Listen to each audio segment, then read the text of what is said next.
Olá, meus amigos e minhas amigas do site Notícias Agrícolas. Estamos aqui nesta segunda-feira, dia 15 de janeiro, para apresentar o segundo programa do ano do Conexão Campo Cidade. Ao lado dos meus colegas de bancada, a gente pretende fazer hoje um debate bastante interessante sobre vários temas que estão hoje na pauta aí do nossa discussão. Eu queria começar dizendo que o primeiro ponto que a gente gostaria de conversar é que a Conab divulgou essa semana passada a sua segunda previsão de safra para uma produção de 310,9 milhões de toneladas. E o IBGE já havia publicado a sua previsão com 293,6 milhões de toneladas.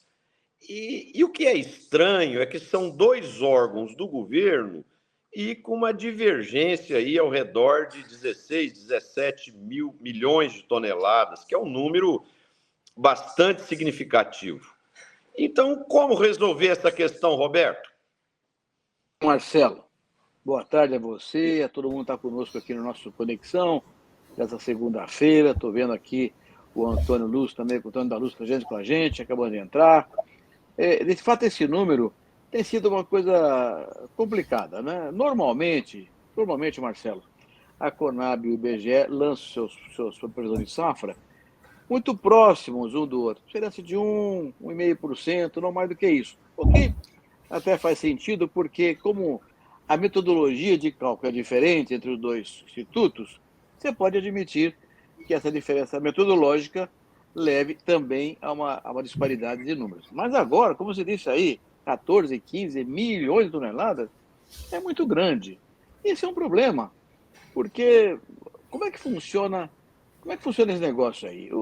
Esse número é uma base que é seguida por todo mundo, todos os agentes do mercado, produtor rural, as cooperativas, as tradings, os bancos, os agentes comerciais de bolsas, e investidores, etc., a própria turma de armazenagem e transporte, todo mundo usa esses números como uma referência para decisões que tomará ao longo da safra, da colheita e ao longo do exercício todinho de 2023. Uma diferença de 14, 15, 16 milhões de toneladas implica uma mudança de comportamento do produtor. O produtor rural vai dizer, bom, porque esse número, de alguma forma, oferece a informação concreta sobre oferta, que junto com a demanda gera o preço. O que o produtor vai pensar? Qual vai ser o preço da produção dele se a diferença entre o que está anunciado é desse tamanho entre uma instituição e outra? Então, isso mexe no mercado e é um processo relativamente desagradável para todo mundo. Por outro lado, como você falou, Marcelo, são dois órgãos do mesmo governo do governo federal. Como é que tem uma diferença tão grande assim nesses números? Será que não era importante, fundir os dois órgãos, ter um órgão só que cuida da previsão de safra e com a estrutura estatística muito sólida, muito rigorosa, para que não haja a menor dúvida quanto aos números apresentados? E outra coisa, agora com a reforma do Ministério da Agricultura, pelo novo governo, a Conab sai do Ministério da Agricultura, vai para o Ministério do Desenvolvimento Agrário, nem está mais no Ministério da Agricultura, que, por sua vez, tem a área estratégica que olha para frente. Agora mesmo, o Ministério da Agricultura lançou na área estratégica uma previsão daqui a 10 anos, falando em 370 milhões de toneladas de grão daqui a 10 anos, um crescimento espetacular de mais de 2,6% ao ano, outra área plantada cresce 1,6% ao ano. Quer dizer, são números que mostram, Marcelo, a estatística é um pouco desencontrada no Brasil. Isso é um problema, a gente tem clareza e firmeza na definição de políticas públicas, até para o próprio Ministério da Agricultura. Ô Roberto, se fosse divergência com empresas privadas, até que seria aceitável, porque cada um usa uma metodologia, mas dois órgãos do mesmo governo não faz sentido, e também considerando o seguinte, os recursos andam tão escassos, né? Para que duas instituições do mesmo governo que está com limite de recursos faz a mesma coisa, né? Isso, para mim, é ineficiência de gestão. E eu acredito que um dos dois poderia estar ocupando as pessoas e o tempo para fazer outros estudos, outras pesquisas que pudessem acrescentar algo a mais nas informações para a cadeia agro. Né? Então, E tem mais, viu, Marcelo? É lamentável que aconteça isso. E tem mais. O que vale a pena a gente falar aqui um fato. Ambas as instituições, tanto a Conab quanto o IBGE, têm corpos técnicos de primeira ordem, um pessoal não há dúvida, preparado, treinado, super habilitado. Essa diferença realmente é muito grande. E isso aí tem um outro dado. Como é que fica, na verdade, como é que ficam os estoques públicos ou privados, que também têm uma influência sobre o mercado, sobre a ação do mercado? Então, enfim, o resumo é o seguinte: nós precisamos ter estatísticas muito mais claras, confiáveis e absolutamente certas. Até porque, Marcelo, esses números acabam, de uma forma ou de outra, interferindo nos cálculos globais para a segurança alimentar. O mundo se espelha. A produção brasileira é uma produção importante em termos globais. Então, tu não vai discutir segurança alimentar contando com a safra brasileira. Uma diferença dessa natureza cria uma inconsistência nos cálculos globais também. Da onde é que vem essa diferença? Só para terminar aqui esse tema, Marcelo, eu acho que vale a pena, antes que o Antônio da Luz fale sobre isso aqui também. As diferenças maiores são em soja e milho. A Conab prevê, números redondos, 152 milhões de toneladas de milho, de soja. 152 milhões. O IBGE, 148. São 4 milhões de toneladas de diferença. Em milho, a Conab fala em 125. O IBGE fala em 116. São 9 milhões de diferença. Só aí tem quase 14 milhões de toneladas de diferença, né? Depois tem ainda em trigo e arroz, pequenas diferenças que convergem nesse problema. Enfim, é fundamental que tenha uma política pública única, com recursos concentrados, respeitando a competência técnica das duas instituições que são realmente muito boas. É isso aí, Marcelo. Legal, Roberto. Ô, Antônio, eu queria que você comentasse esse assunto e também falasse, já aproveitando o gancho, o Roberto falou sobre estoques.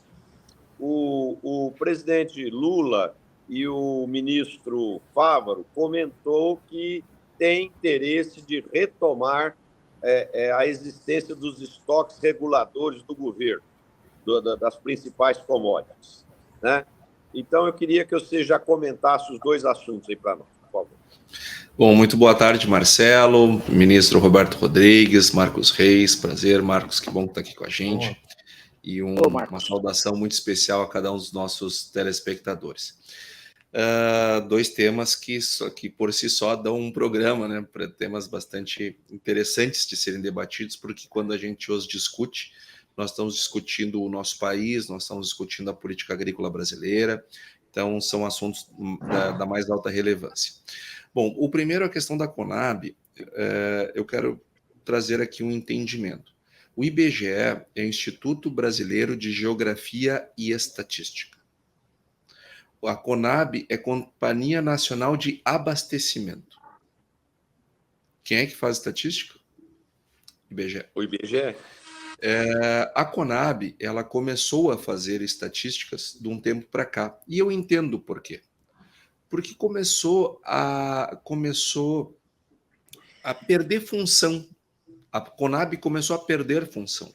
Porque quando ela surgiu lá nos anos 90, que era a união de outras entidades públicas, empresas públicas que vinham lá da década de 60, se não me falha a memória, Cibrazen, né?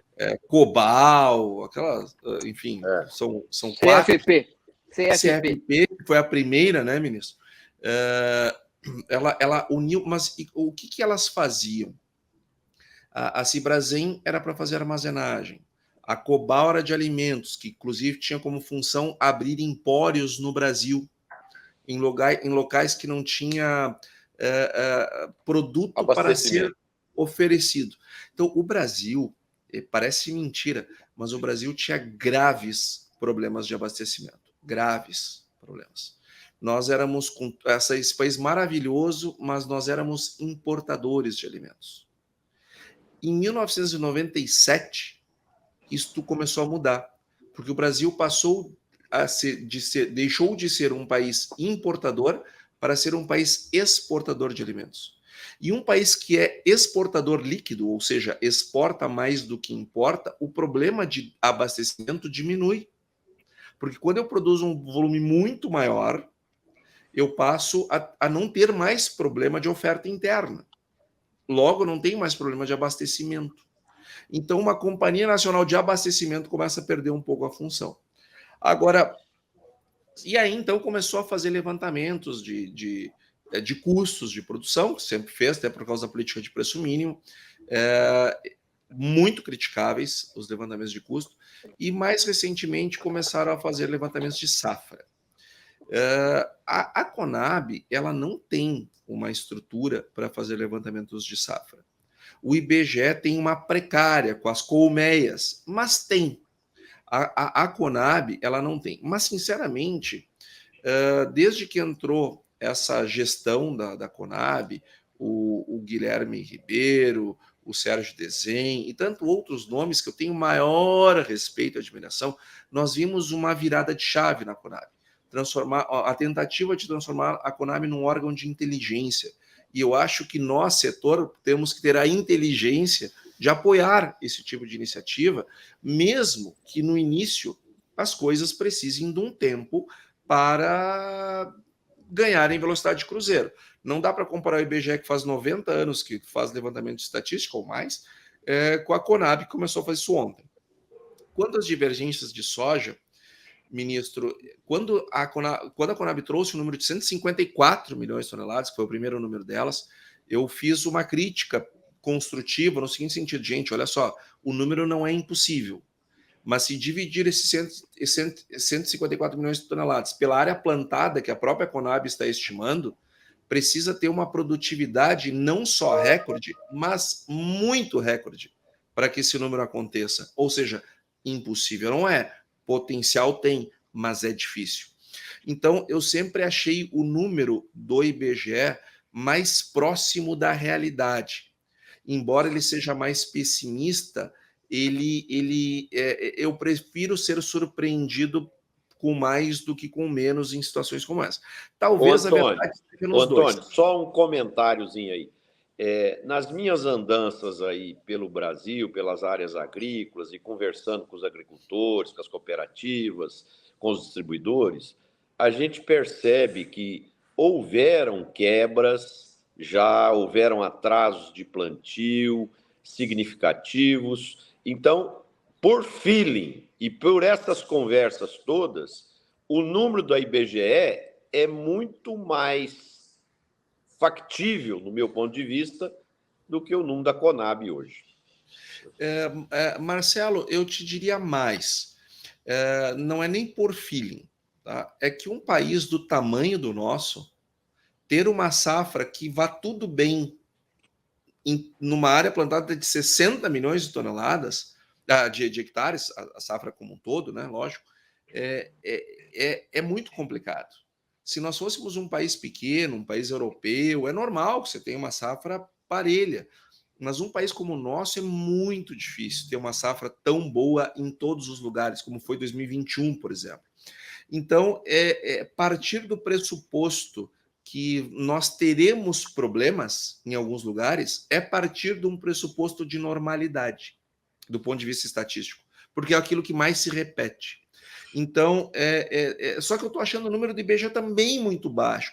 Eu não sei, de repente, a verdade está na união dos orçamentos dos dois para fazer um levantamento bem feito, porque agora mesmo a Farsul está doando aqui para a Conab do Rio Grande do Sul um equipamento para ajudar nos levantamentos de safra, porque eles não têm, e é uma coisa barata, uma coisa, sei lá, de 10 mil reais, é dinheiro de pinga, para um equipamento de levantamento de safra, tá? Para o nosso produtor não ficar incomodado com o número.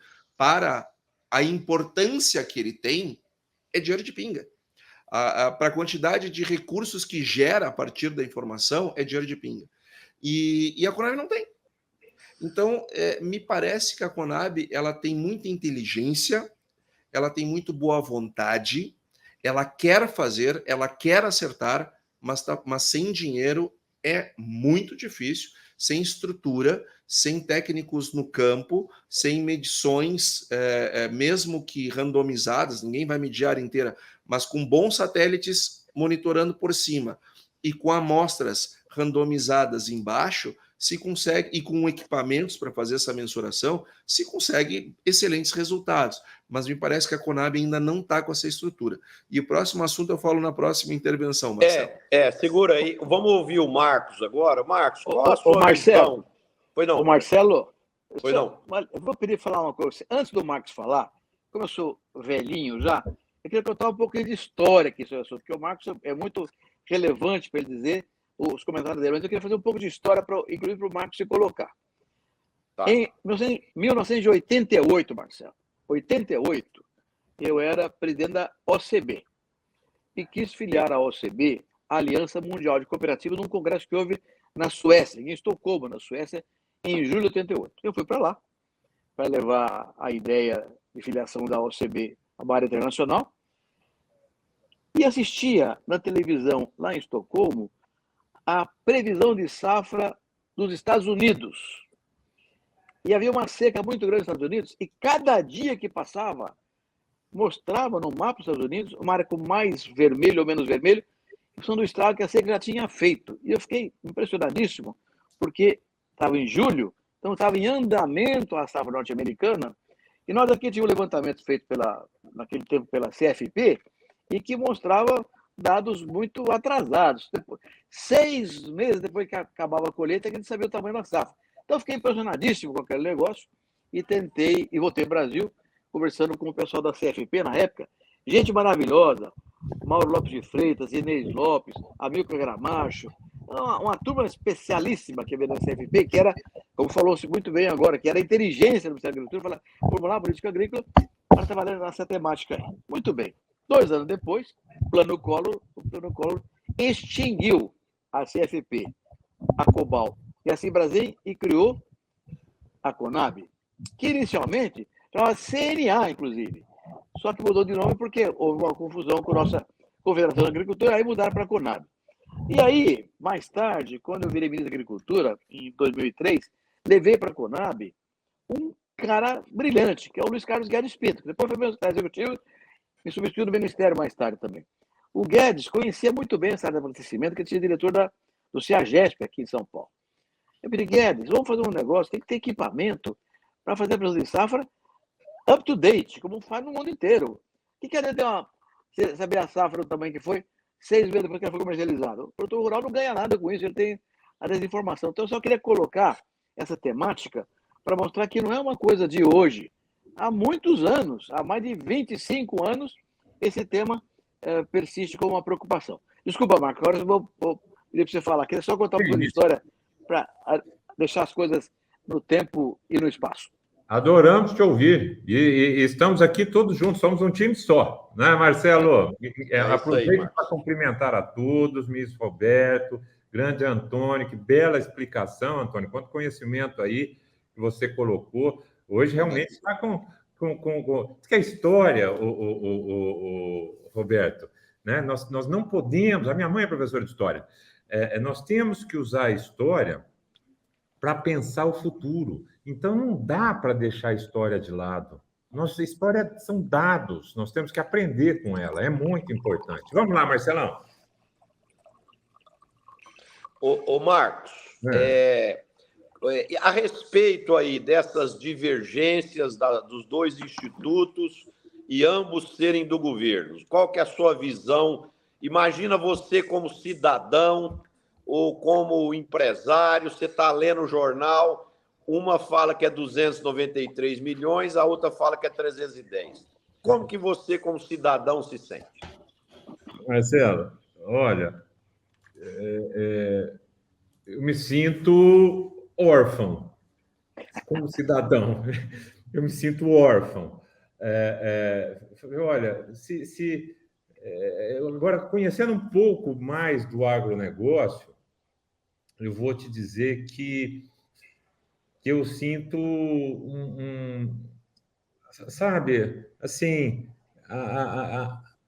uma incompetência, não no sentido pejorativo da palavra, mas no sentido literal, frente a um setor altamente tecnificado, a um setor que provavelmente tem esses números mais precisos que o próprio governo, porém necessita dessa fonte oficial para, por exemplo, justificativas internacionais.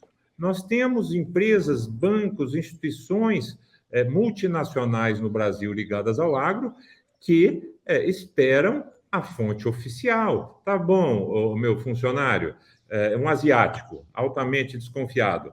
Você está me falando, mas de onde você tirou isso? Como é que ele vai falar, Marcelo? Como é que ele vai comprovar? Eu estou fazendo planejamento de meu planejamento de 2023 com base na previsão de safra. E ela, por exemplo, pode ser diferente das duas fontes oficiais. Então, Marcelo, eu vejo um problema gravíssimo. O mundo, hoje, a responsabilidade e aí o ministro Roberto vai até poder falar mais para a gente. Como ele disse, ele viveu essas 3 épocas. Vou colocar década ali de 80, depois 97 e atualmente. O mundo atual não permite essa dicotomia de informações. Ele busca precisão e isso é altamente prejudicial para os negócios. Isso aí pode espantar negócios, pode impossibilitar negócios. Eu acho, assim, não faz mal para o agro. Tudo bem, nós temos probleminha do agro com o governo. Não, nós estamos falando de abastecimento. Nós estamos falando de problemas que podem chegar e chegarão. Comércio. Isso interfere diretamente no preço futuro da commodity, interfere no planejamento da safra, dos agricultores, das tradings, os compradores. Armazém, transporte. Armazém, é terrível. E isso é uma diferença de 5%, aproximadamente, que é uma diferença muito alta, igual você está falando, numa época onde você tem fotos de satélite, que dá condição de alta precisão nessas previsões, né? E então fica aqui, para a gente mudar de assunto já, fica aqui o nosso alerta do programa, para que o IBGE e a Conab conversem entre si e tentem chegar em números mais próximos, com uma divergência menor, para não confundir o mercado. Porque se nós estivéssemos falando aqui que uma empresa privada teria dito que vai ser 280 milhões de toneladas ou 340 milhões de toneladas, tudo bem, é uma empresa privada que fez seu estudo, tal, mas aqui não, aqui são 2 órgãos oficiais do governo. Por isso que eu vi alguns comentários que há um interesse do Ministério transformar e criar uma espécie de USDA brasileiro, para ter um posicionamento oficial. Era no governo anterior, agora já mudou tudo de novo. Mudou a Conab. A Conab não está nem no Ministério da Agricultura mais, ela está no Ministério do Desenvolvimento Agrário. Aliás, você falou uma coisa aí, Marcelo. Não digo que não é nem impossível que o SDA saiba a nossa safra melhor do que nós. É o satélite que ele tem lá. Então tem mais essa. Mas, Antônio, fala aí para nós um pouquinho agora. Agora, Antônio, eu vou segurar o suspense. O Tejon mandou me avisar aqui agora que ele não está aqui conosco hoje, mas ele mandou um vídeo que ele queria deixar uma mensagem para o nosso público aqui. E aí, depois do Tejon, você já entra para falar da estocagem e a gente faz a rodada. Vamos lá. O Renan, põe o Tejon para nós aí, por favor. Salve, meus estimados amigos, queridos amigos do nosso Conexão Campo e Cidade. Eu estou andando pelo Mato Grosso, portanto, hoje não estou aqui ao vivo com vocês, mas quero deixar uma mensagem que obtive numa conversa com o ministro Fávaro e também numa entrevista que ele deu ao jornal Estado de São Paulo. Ele disse: preservação é a galinha dos ovos de ouro. E também garantimos direito à propriedade. Isso está assegurado na Constituição. Então eu gostaria de deixar aqui para este nosso Conexão Campo e Cidade uma mensagem, que é uma mensagem muito positiva no sentido de pararmos com o bate-boca, um bate-boca de polarizações que não nos leva ao futuro, só nos deixa estacionados no passado, nem no presente. Foi muito boa essa conversa com o ministro Carlos Fávaro, falando da importância óbvia de sustentabilidade ao lado da produção, como nós todos aqui, brasileiros, somos campeões mundiais disso. Portanto, fica aqui a minha mensagem e que o ministro Carlos Fávaro possa ser muito bem sucedido neste mundo, neste rumo que nos leva ao futuro. E o futuro é para frente, gente. Grande abraço. Beleza, Antônio. O Tejão trouxe essa mensagem para nós aí, dessa conversa dele com o ministro e alguns posicionamentos do ministro. Eu queria que você comentasse a viabilidade do governo voltar a se meter com estoques reguladores em pleno 2023. Faz sentido isso, Antônio? Não, não faz, Marcelo. Na minha opinião, não faz. E eu vou explicar o porquê que eu acho que não faz. Quando nós... Bom, primeiro nós precisamos saber se a gente acredita ou não acredita em lei da oferta e da demanda. Se nós achamos que ela é irrevogável, e eu acho que ela é irrevogável, todos que tentaram quebraram a cara, nós partimos do que é a oferta, né? A oferta e a demanda, elas se equilibram num ponto. Sempre que a gente fala, oferta e demanda, elas se acham num ponto. Esse ponto é o preço. É justamente o preço que regula a oferta e a demanda. Quando eu tenho uma política de preço mínimo, que é acima do mercado, eu estimulo a oferta a aumentar, sendo que ela deveria estar diminuindo. E ela é artificial, né, Antônio? Ela é artificial. Completamente artificial. E ela não consegue ser sustentada no longo prazo. Então, o que acontece? O governo gera um estímulo a uma produção maior, porque o mercado não consegue passar os sinais de segura que não tem mais espaço para mais produção, e o governo está sinalizando, não, produz mais. Na hora que estoura no produtor.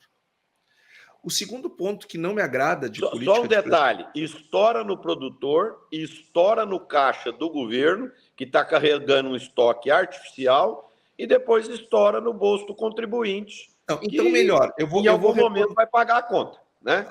Você inteligentemente trouxe o raciocínio melhor do que eu estava fazendo. Vamos inverter. Primeiro, o governo torra bilhões de reais numa coisa que vai dar errado. E ele gasta esse dinheiro ao invés de fazer uma coisa que pode dar certo, ele bota o dinheiro numa coisa que vai dar errado. Depois, quando ela dá errado, e o governo já gastou um monte de dinheiro, do contribuinte, claro, vai estourar no produtor rural. Outra questão, e tudo isso que eu estou dizendo, tá? O nosso telespectador que quiser se aprofundar mais, tem vários manuais de economia bem simples, até no Google deve ter um monte de material mostrando assim, as ineficiências de preços mínimos e preços tetos. Aí vai entender do ponto de vista científico por que não pode fazer essas coisas, não deve fazer essas coisas. O outro problema é o seguinte, quando o governo ele faz uma política de preço mínimo ativa, ele tem que comprar produto. Ele compra para armazenar. Esse produto, gente, ele não costuma ir para o mar, como foi no café lá, lá no século XX, quando se chegou a se jogar café no mar. Isso não se faz mais isso, não tem menor fundamento. Então, o produto precisa voltar para o mercado. Quando o governo compra e atinge o preço mínimo, depois ele vai largando o produto no mercado de modo que o preço nunca passe do mínimo. Ou seja, preço mínimo vira preço máximo. Então, então são três razões. Primeira delas, você distorce a lei de oferta e de demanda, e ninguém faz isso de maneira impune. Segundo lugar, isso gera isso que você falou, Marcelo, nós chamamos perda de peso morto. A perda de peso morto é uma ineficiência econômica gerada por uma distorção na oferta e na demanda ideal, que são as de mercado. E o terceiro ponto, preço mínimo vira preço máximo. Vejam, é muito simples o produtor fazer um exemplo. Pega no site da Conab, tem lá os estoques públicos, o tamanho dos estoques públicos, e faça o seguinte pensamento. Veja quando os estoques aumentaram, se o preço do produtor aumentou ou diminuiu. Períodos de estoque altos, se os preços eram melhores ou eram piores. E quando os estoques estavam baixos, se os preços eram melhores ou piores. Eu pergunto, os últimos 5, 6 anos, que praticamente nós não tivemos política de preço mínimo, os preços eram melhores ou piores do que há 10 anos atrás? Em termos reais, eu estou falando. O produtor faça suas contas e chegue à sua conclusão. Eu, Antônio, sou contra a política de preço mínimo. Acho ineficiente. Acho que o Brasil não precisa mais disso. Em algum momento precisou, foi importante, foi útil. E parabéns para quem fez e ajudou a desenvolver, enfim. Mas hoje, no século XXI, acho que nós temos coisas muito mais importantes para fazer com esse dinheiro, que vão resultar em políticas agrícolas muito mais ativas e mais úteis para a produção, para os produtores e para o Estado, para a sociedade de uma maneira geral. Roberto, você que esteve lá no comando do Ministério, qual a sua visão a respeito dessa...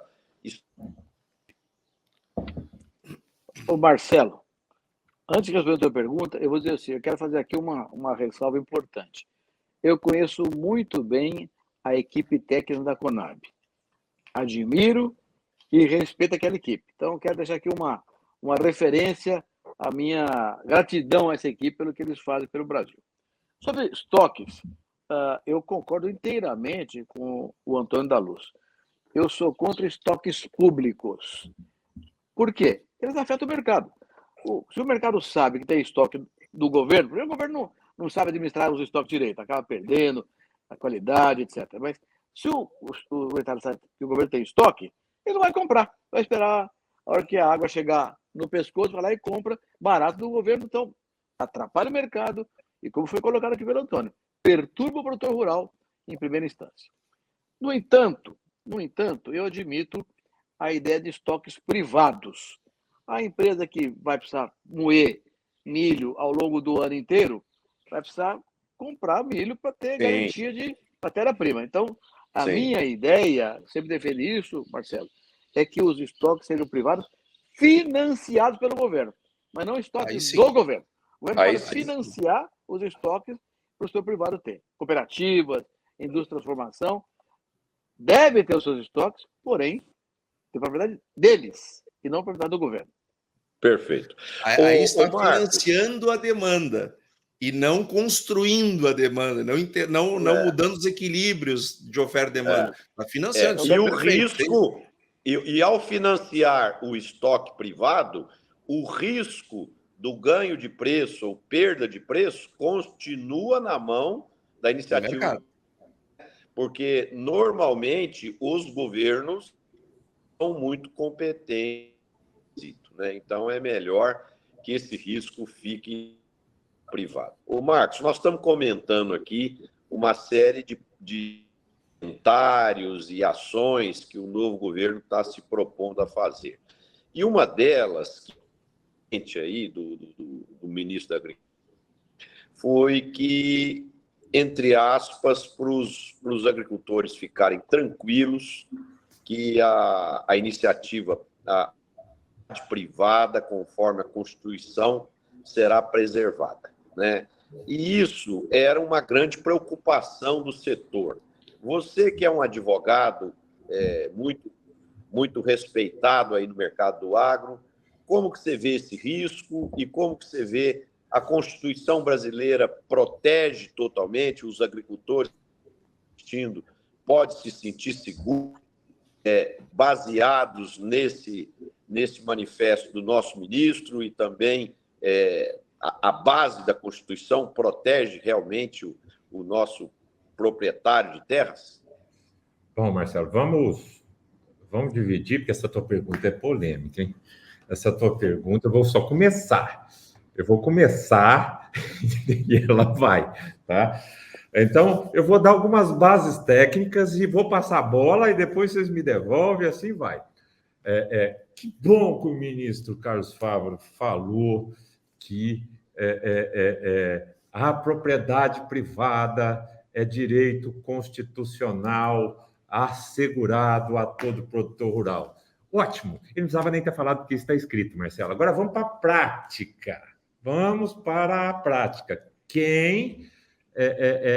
Como é que funciona o sistema legal brasileiro? O Congresso faz as leis e o Judiciário interpreta e aplica.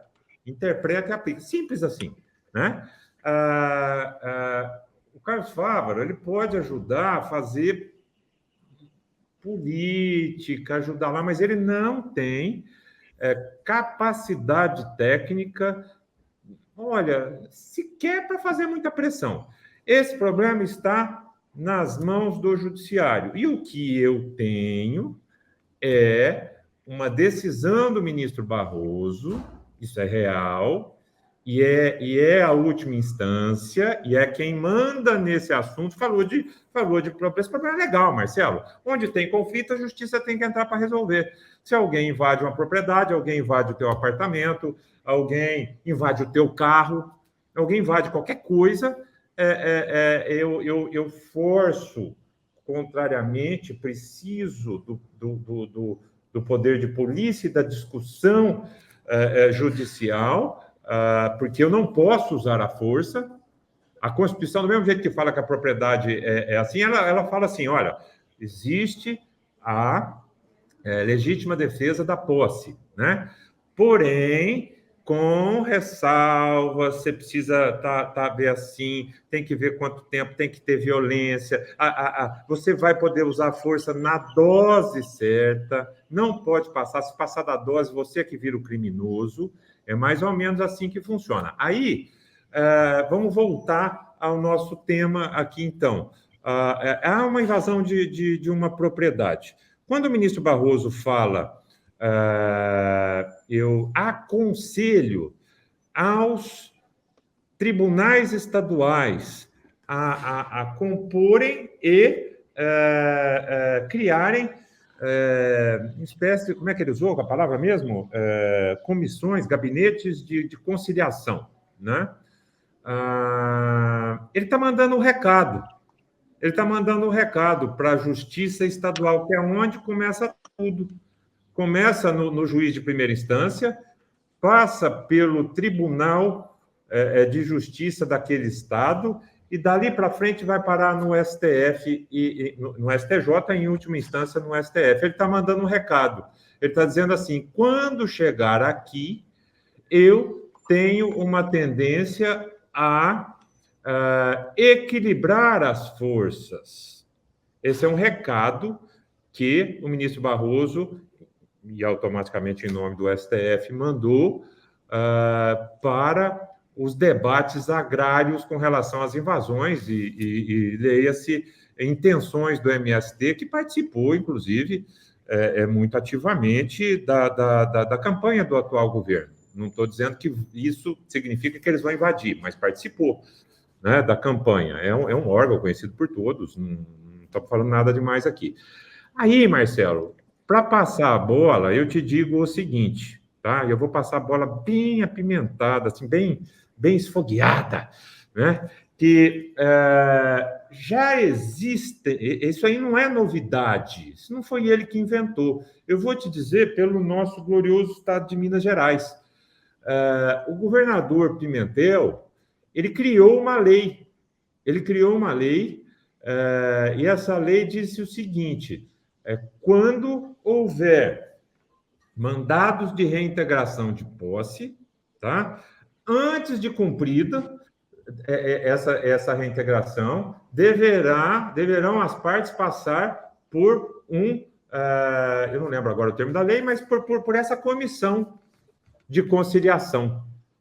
Quem manda na Polícia Militar é o governador do estado, certo? Automaticamente, o governador do estado de Minas Gerais da época, né, ele falou assim, Polícia Militar, você está proibida de cumprir reintegração de posse até que uma comissão estadual analise o caso, Tá? Então, você vê que isso não é novo. O que o ministro Barroso está fazendo é algo que já vem de ideias antigas e que já foram utilizadas, pelo menos, no estado de Minas Gerais.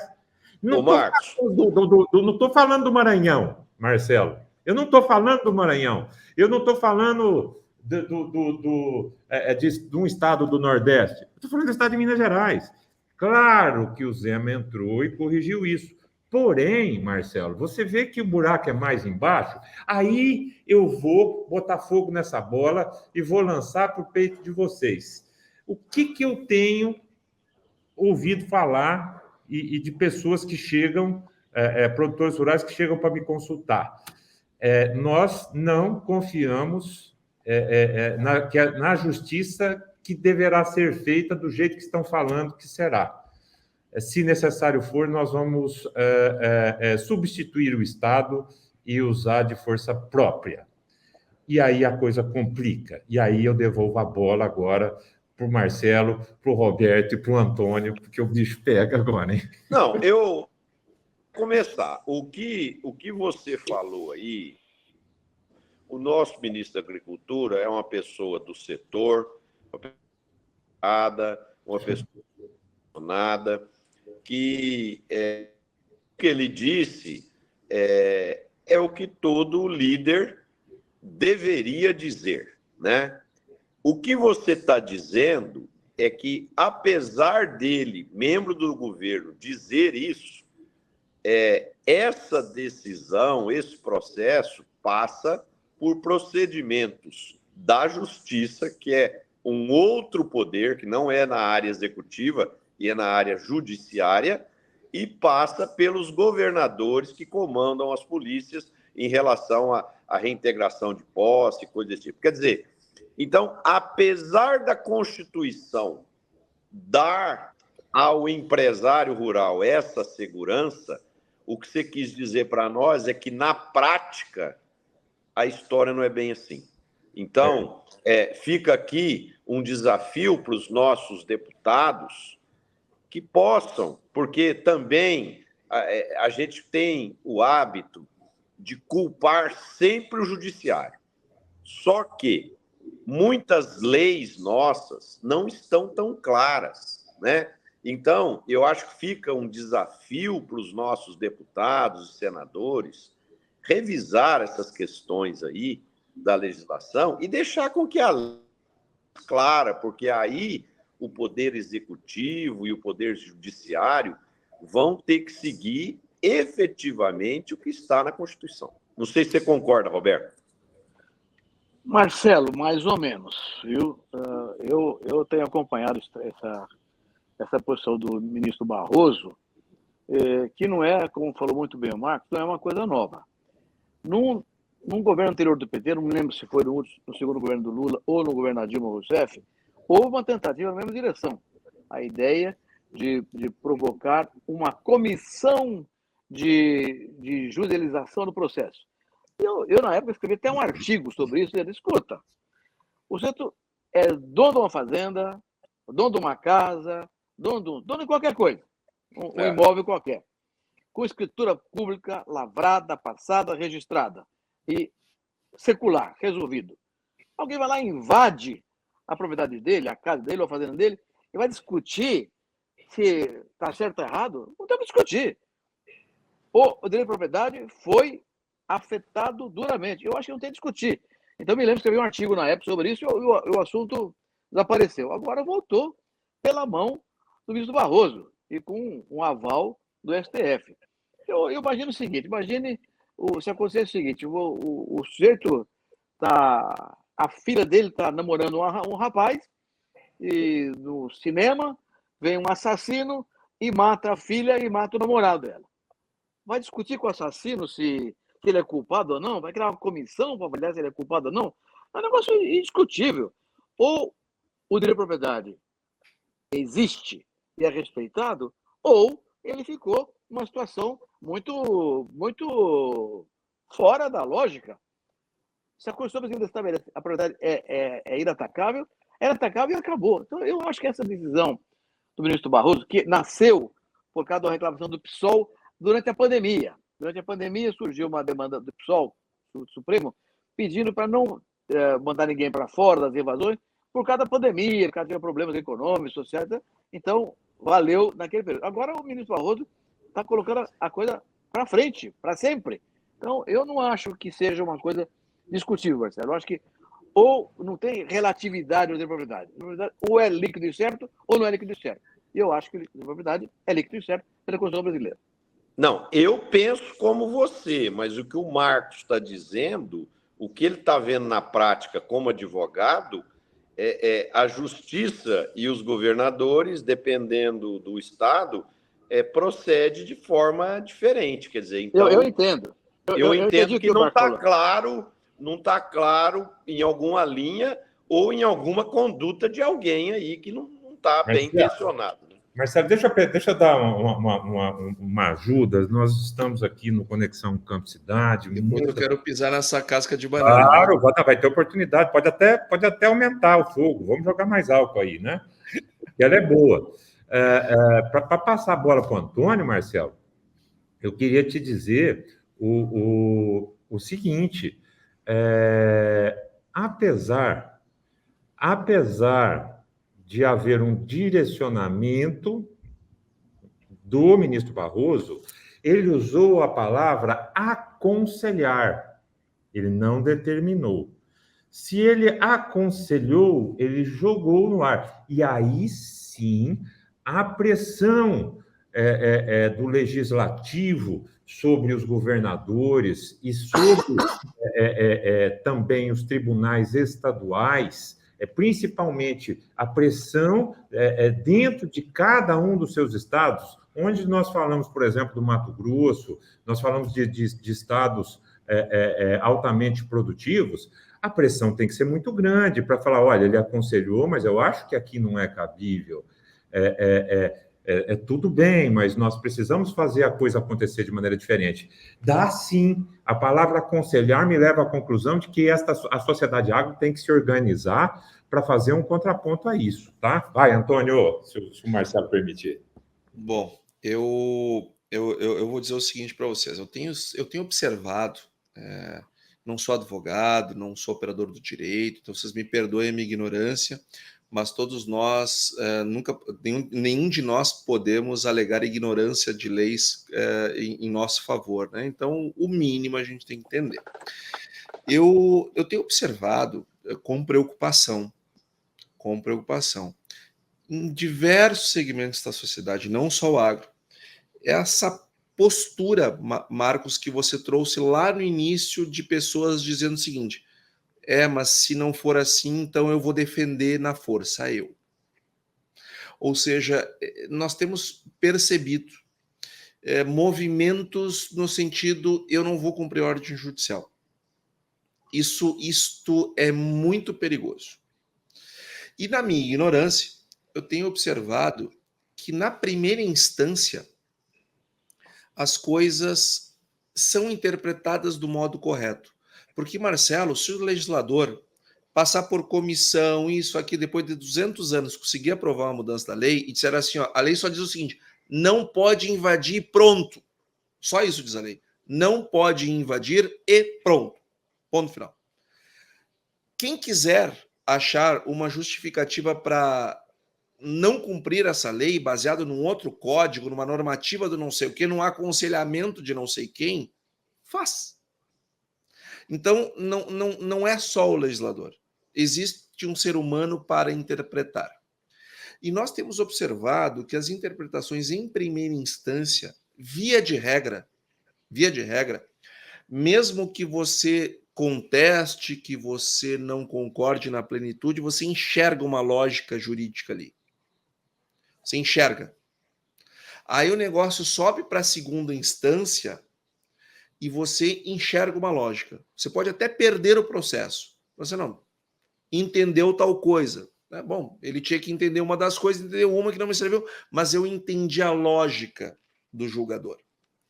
Agora, quando sobe para a terceira instância, aí eu não sei o porquê que isso está acontecendo, talvez porque muitos membros sobretudo a Suprema Corte, não tenham passado por toda a trajetória jurídica, passando pela primeira instância, segunda instância, fazendo uma carreira no judiciário, enfim, tendo visto bastante questões, muitas questões para poder evoluir profissionalmente, enfim. Nós notamos que o problema maior vem da terceira instância, que é quem tem gerado uma série de instabilidades jurídicas e interpretações, sobretudo da Constituição, que são estranhas, né? Haja visto o que está acontecendo aí no país, redes sociais bloqueadas, as pessoas nem sabem o porquê que tiveram essas redes sociais bloqueadas, não tem inquérito, a pessoa não tem acesso a inquérito, uma pessoa faz o inquérito, investiga, julga, condena, e se quiser recurso é para ela. Essas incertezas sobre o funcionamento do poder, ela está suscitando uma série de imbróglios. Eu não acho que ministro de Supremo tem que aconselhar coisa nenhuma, a não ser que seja algum familiar, algum amigo próximo, aí tudo bem. O ministro Supremo não aconselha, ele decide e está decidido, baseado em algo. Ou seja, o ativismo judicial e a politização e a judicialização da política tem nos causado um mal que daqui a algumas décadas nós vamos olhar para trás e vamos conseguir calculá-lo. Hoje ele me parece incalculável. E você tocou num ponto interessante aí, no meu ponto de vista, grande parte dessa incompetência das decisões da Suprema Corte passa por despreparo das pessoas.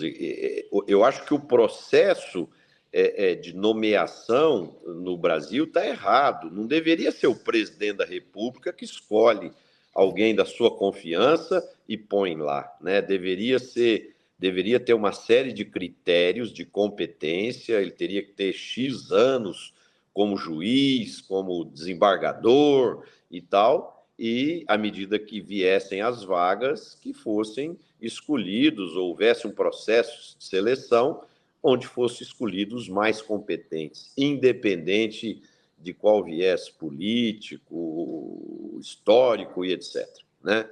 Então, por isso que nós estamos vivenciando esse problema que você está citando, onde, na primeira instância, as decisões são mais profissionais e mais técnicas, e depois elas vão sendo distorcidas à medida que ela vai subindo nas diferentes instâncias. Marcelo, eu concordo com o que você está dizendo do ponto de vista de seleção, de um critério mais rigoroso para escolher o ministro Supremo da Federal. E acho mais, o Supremo é Supremo. O júri tem que aparecer. Ele está julgando lá, ele está tomando decisões com base na Constituição, na legislação existente, não tem nem que aparecer em debate público e falando coisas. Hoje, a população brasileira hoje conhece o ministro Supremo, não conhece o ministro da República.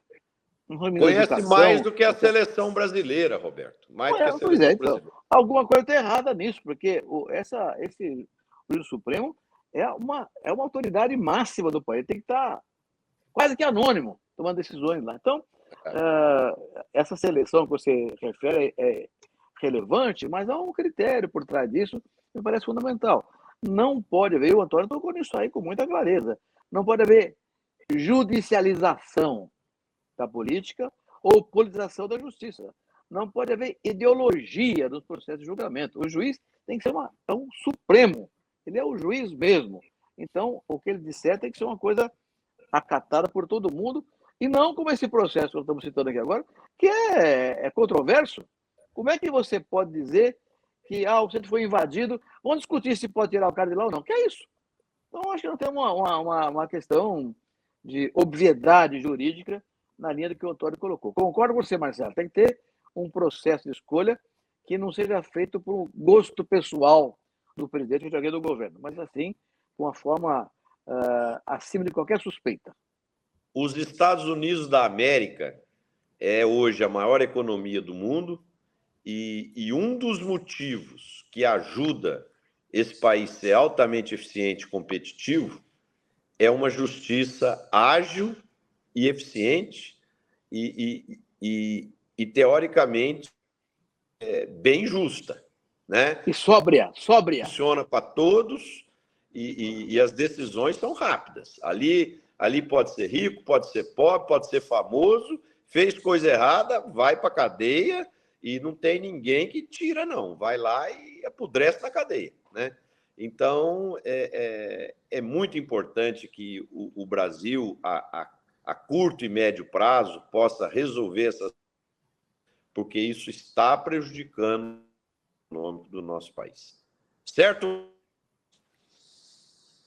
Certo. Perfeito. Bom, um outro assunto, agora vou falar uma coisa boa.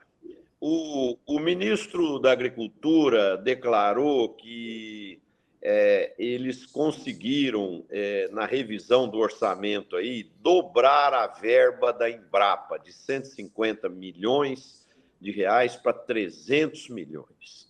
E só um detalhe, 97% da receita da Embrapa o ano passado foi gasta com salários dos...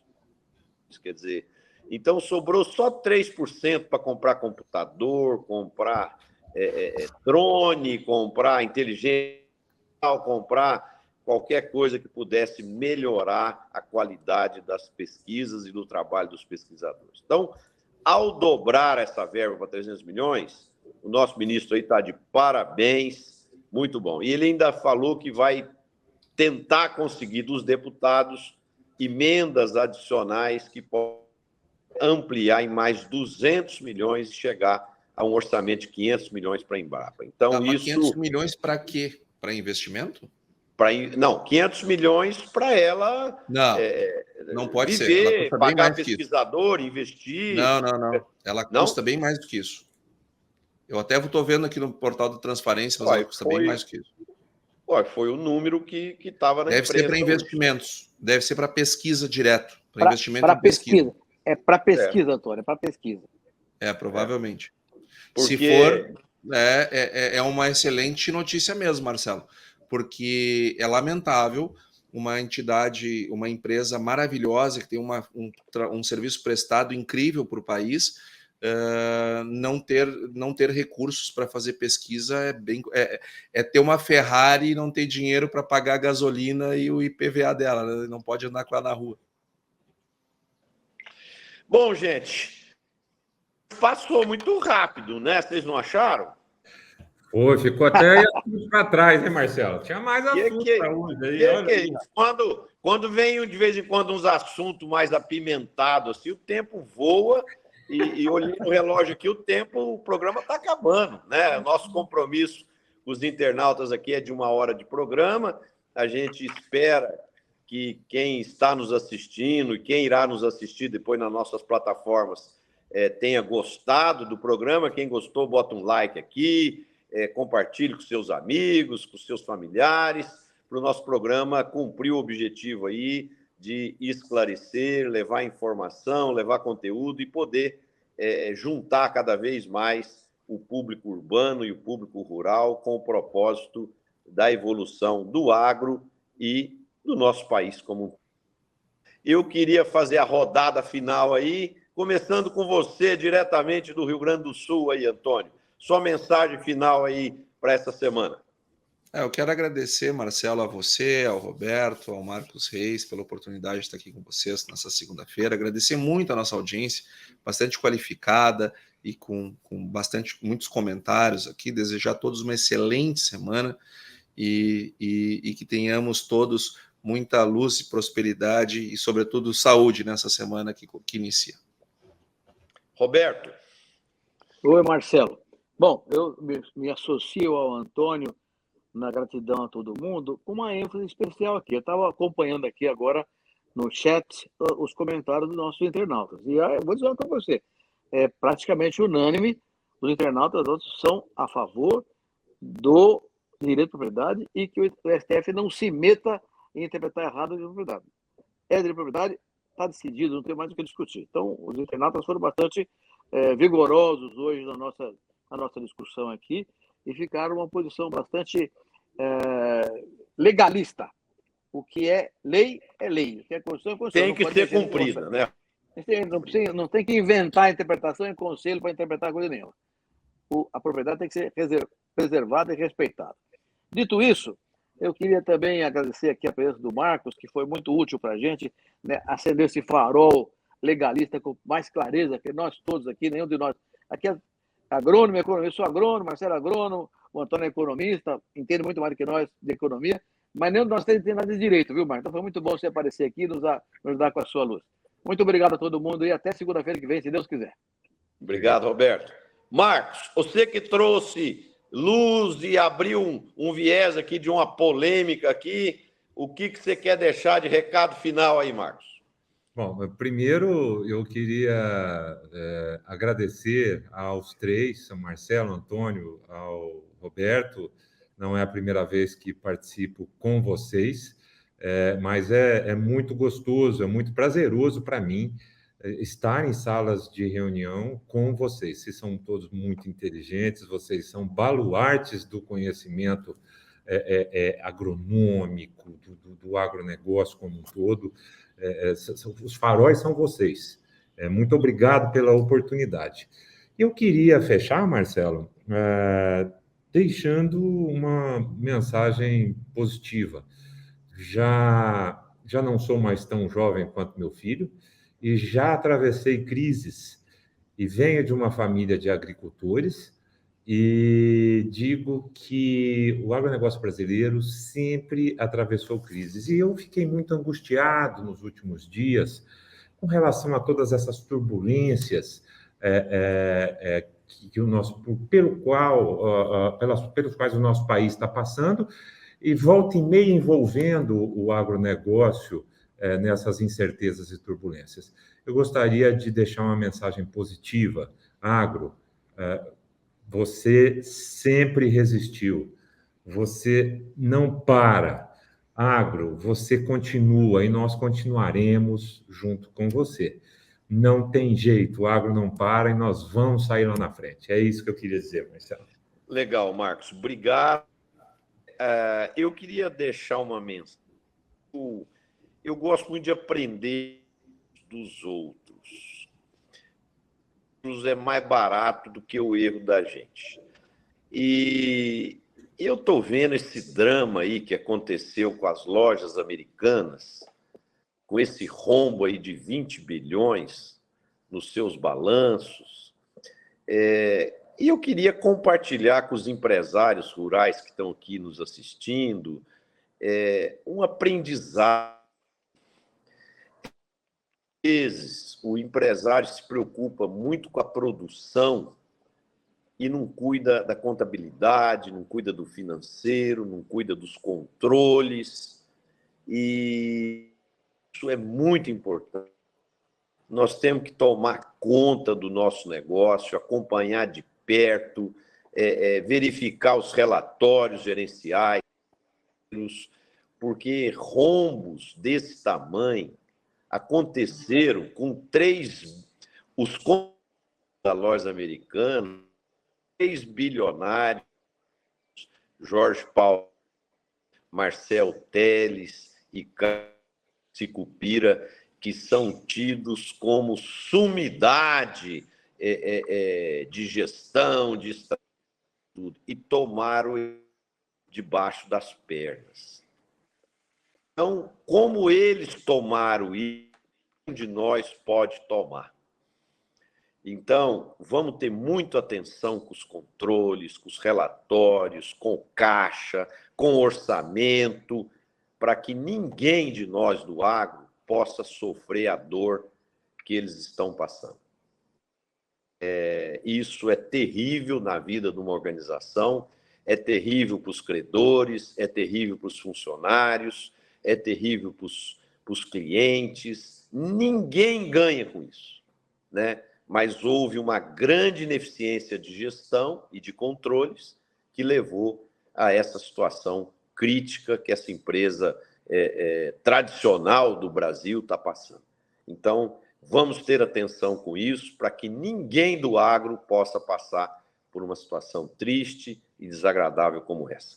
Queria desejar a todos uma excelente semana, com muita saúde, paz, bons negócios, e muito obrigado ao Roberto, ao Marcos, ao Antônio, por estarem aqui conosco em mais esse programa que foi bastante, com muita discussão, e a gente fica feliz quando produz um programa com bastante discussão, bastante pontos de vistas, onde todos nós aprendemos uns com os outros, e nós temos muito carinho dos nossos ouvintes, dos nossos espectadores, e a gente se vê novamente na próxima segunda-feira com mais um Conexão Campo Cidade. Um abraço a todos, se cuidem. Um abraço, turma. Um abraço. Boa